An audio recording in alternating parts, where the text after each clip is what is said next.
अच्छा, थ्योरी का क्वेश्चन है हमारा, यदि समीकरण kx ब्रैकेट में x माइनस 2 प्लस 6 बराबर 0 के मूल बराबर हो तो k का मान ज्ञात कीजिए।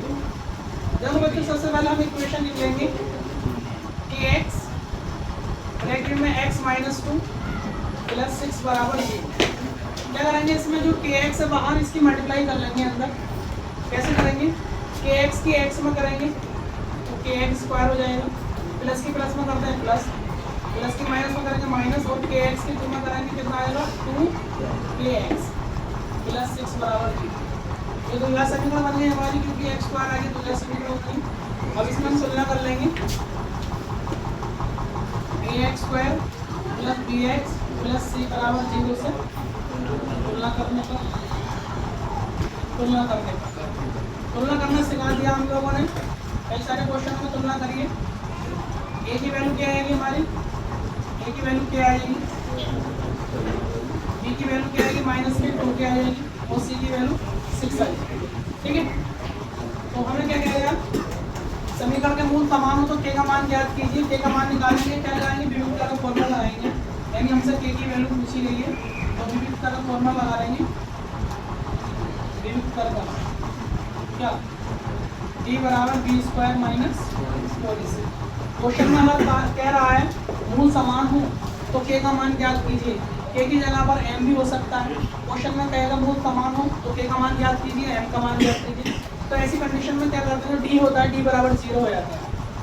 जब मूल समान हो, जब मूल समान हो तब d बराबर 0 रख लेते हैं। d की जगह पर 0 बराबर बी स्क्वायर माइनस 4ac, या इसको लिख सकते हैं हम लोग बी स्क्वायर माइनस 4ac बराबर 0। इस तरह से लिख सकते हैं। बी की वैल्यू कितनी है हमारी माइनस का 2k, डी की जगह पर 2k रख देंगे का होल स्क्वायर माइनस 4 इंटू ए की वैल्यू कितनी है हमारी k, एंड सी की वैल्यू कितनी है हमारी 6 बराबर 0। यानी हमने ए बी सी की वैल्यू पुट कर दी। माइनस 2k का स्क्वायर क्या हो जाएगा, 2 दूनी 4 और k स्क्वायर कैसा आएगा, माइनस टू का स्क्वायर करेंगे माइनस 2 इंटू माइनस 2 यानी 2 दूनी 4 माइनस 1 प्लस क्या करेंगे k स्क्वायर, 4 चंग 24 के बराबर 0। अब इसमें से देख लेते हैं क्या क्या चीज़ कॉमन आ रही है हमारी। 4 के टेबल में 4 आता है, 4 के टेबल में 24 आता है, तो यहाँ पर 4 कॉमन आ जाएगा और k कॉमन आ जाएगा। यानी 4 के हमने कॉमन ले लिया, क्या रहेगा यहाँ पर k माइनस 4 6 24 और k ऑलरेडी बाहर आ चुका है बराबर 0। एक बार इसके बराबर 0 रख लेंगे, 4k बराबर 0, तो k बराबर क्या आएगा 0/4। यानी ये जो 4 है सामने वाले के बटे में हो जाएगा। k बराबर क्या आ गया हमारा 0, यानी एक वैल्यू तो हमारी 0 आ जाएगी। दूसरा क्या हमारा k माइनस 6 बराबर 0, माइनस का 6 से प्लस का हो जाएगा, यानी k की 2 वैल्यू आ जाएंगी हमारी, k बराबर एक तो 0 और एक 6। यही हमारे ई के एग्जाम्पल कराने के लिए जा रहे हैं हम लोग। इसमें एग्जाम्पल नंबर फर्स्ट है, किसी संख्या का 1/3 भाग 21 के बराबर है तो वह संख्या क्या होगी। संख्या पूछ रहे हैं हमसे, लिख लेंगे संख्या बराबर क्वेश्चन मार्क, संख्या बराबर क्वेश्चन मार्क, माना संख्या x। क्वेश्चन में क्या बोला गया, किसी संख्या का 1/3 भाग, संख्या क्या मानी है बच्चों हमने x मानी है, और x का के लिए मल्टीप्लाई लगा लेते हैं, 1/3 यानी 1/3, भाग कितना आया 21। ओके, x की 1 में करेंगे x इज इक्वल, और इस 3 की 21 में मल्टीप्लाई हो जाएगी। ओके, 21 या 63, यही हमारा आंसर संख्या आ जाएगी। एग्जाम्पल नंबर 2 है हमारा, एक नाव की शांत जल में चाल 4 किलोमीटर प्रति घंटा है। धारा की दिशा में 12 किलोमीटर जाने तथा धारा के विपरीत दिशा में 12 किलोमीटर लौटने में 8 घंटे का समय लगता है, तो धारा की चाल ज्ञात कीजिए। कर लेंगे इसको, माना धारा की चाल, माना यानी धारा की चाल बराबर क्वेश्चन मार्क है, पहले धारा की चाल बराबर क्वेश्चन मार्क मान लेंगे, माना धारा की चाल। बच्चों एक बार बतला देता हूँ मैं, ये क्या मान लिया हमने x किलोमीटर प्रति घंटा, मैं क्या बतला रहा हूँ, यानी ये क्या है धारा की दिशा है और यहाँ पर क्या है, कोई नाव है और इसकी डायरेक्शन भी इधर है। अगर दोनों एक ही डायरेक्शन में है, यानी ये नाव है हमारी और ये हमारा यानी जल है, यानी जल का बहाव है। अगर दोनों एक ही डायरेक्शन में होंगे तो जो शांत जल में नाव की चाल है उसमें क्या जोड़ देंगे हम लोग, जो धारा की चाल है यानी जिसको हमें फाइंड करना है उसको हम जोड़ देंगे, यानी 4 + x km/h। अगर दोनों एक ही डायरेक्शन में है, लेकिन नाव की डायरेक्शन इधर है और पानी का बहाव इधर है, यानी एक दूसरे के अपोजिट डायरेक्शन में। ऐसी कंडीशन में क्या होगा, जो शांत जल में नाव की चाल है उसमें से क्या कर देंगे, धारा की चाल माइनस कर देंगे km/h। इस बात को ध्यान रखना, ठीक है। तो क्या, धारा की दिशा में नाव की चाल, धारा की दिशा में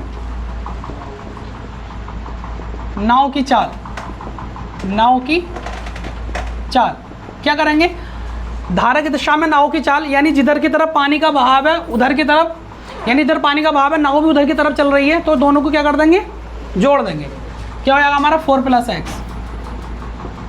km/h, यानी चाल का मात्रा क्या होगा, km/h, ठीक है। धारा के विपरीत दिशा में,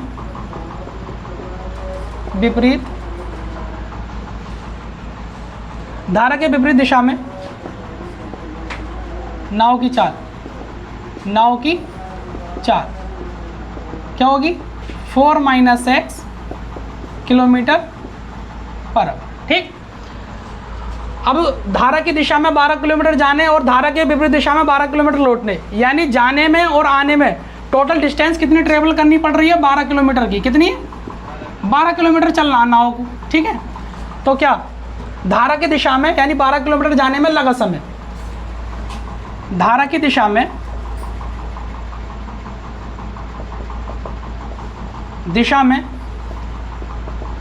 12 किलोमीटर जाने में लगा समय। बच्चों एक फॉर्मूला होता है, चाल बराबर दूरी बटे समय, चाल बराबर दूरी बटे समय। अगर मैं समय चाल की जगह को लेकर आ जाऊंगा, यानी समय कहाँ लिया है, चाल की जगह पर, और चाल कहाँ पहुंच जाएगा, समय की जगह पर, तो दूरी बटे चाल हो जाएगा। चाल बराबर दूरी बटे समय, लेकिन समय बराबर क्या होगा, दूरी बटे चाल। तो क्या, धारा की दिशा में 12 किलोमीटर जाने में लगा समय, समय बराबर दूरी बटे चाल। धारा की दिशा में चाल क्या है बच्चों, 4 + x है, और समय कितना हमारा, समय बराबर दूरी बटे चाल। चाल कितनी है, 4 + x, कितनी दूरी, कितनी हमारी 12 किलोमीटर, और चाल कितनी हमारी 4 + x, और समय का मात्रा क्या बनेगा हमारा, आवर्स। धारा की विपरीत दिशा में क्या, धारा के विपरीत दिशा में 12 किलोमीटर जाने में लगा समय क्या हो जाएगा, दूरी तो वही है 12 किलोमीटर, लेकिन चाल क्या है विपरीत दिशा में, 4 - x, और समय का मात्रा क्या होगा, आवर्स। ओके, और प्रश्न में क्या कह रहा है, प्रश्न अनुसार धारा की दिशा में जाने में और धारा के विपरीत लौटने में टोटल समय जो लग रहा है, कितने घंटे लग रहे हैं, 8 घंटे लग रहे हैं। तो हम क्या करेंगे, इन दोनों समय को जोड़ देंगे और बराबर कितने घंटे रख लेंगे, 8 घंटे रख लेंगे।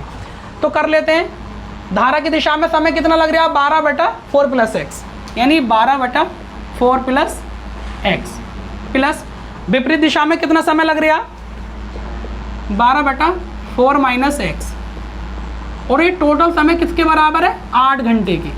ठीक, इसको मैं इरेज कर दूंगा, मिटा लेंगे इसको।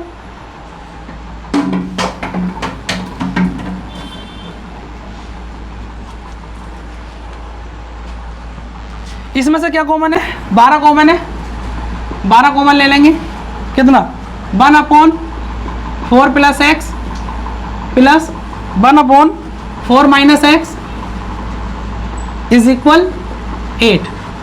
12 से हम 8 को काटेंगे, 4 × 12, 4 दूनी 8, 1/4 + x plus 1/4 - x is equal 2/3।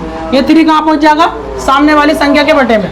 इसका एलसीएम ले लेंगे, 4 - x की वन में करेंगे 4 - x प्लस 4 + x की वन में करेंगे 4 + x और अपॉन 4 + x और 4 - x is equal 2/3।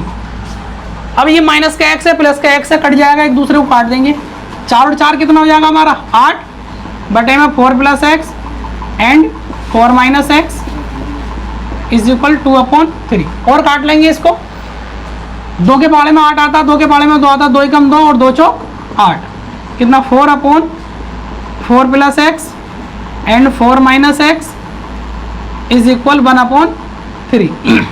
Cross multiply कर लेंगे, 3 की 4 में करेंगे यानी 3 चौक 12 इज इक्वल 4 + x की 4 + x और 4 - x की वन में करेंगे तो यही आ जाएगा 4 + x और 4 - x।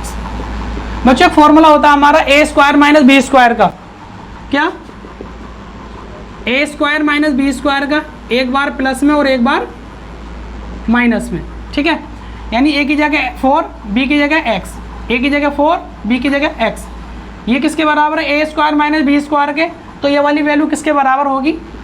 12 बराबर कितना? 4 का स्क्वायर माइनस x का स्क्वायर, ठीक है। 12 बराबर 4 का स्क्वायर 16 हो जाएगा माइनस x²। x² को उठा के दिल ले आएंगे, ये 16 प्लस के 12 उठा के लेंगे माइनस के 12 हो जाएंगे। x² 16 में से 12 निकाल देंगे 4 बचेगा। उसके बाद x बराबर स्क्वायर हटाएंगे, सामने वाली संख्या पे क्या चढ़ जाता है? रूट चढ़ जाता है, रूट में यानी 4 और वैल्यू 2 निकल कर आती है, एक प्लस की एक माइनस की। x बराबर +-4 को क्या लिख सकते हैं? 2 × 2, और जिस संख्या का जोड़ा बन जाता है वो संख्या बाहर आ जाती है, यानी 2 बाहर आ जाएगी, ठीक है, +-2। तो इसमें माइनस वाली वैल्यू तो नहीं लेंगे, प्लस वाली वैल्यू लेंगे। तो हमारी क्या धारा की चाल हमने क्या मानी थी? x मानी थी, तो हमारी धारा की चाल क्या आ जाएगी? 2, यानी 2 किलोमीटर प्रति घंटा लिख देंगे। आते हैं धारा की चाल 2 किलोमीटर प्रति घंटा होगी, ठीक है, यानी किलोमीटर प्रति घंटा, ये लिख देंगे नीचे। आता है धारा की चाल क्या होगी? 2 किलोमीटर प्रति घंटा होगी।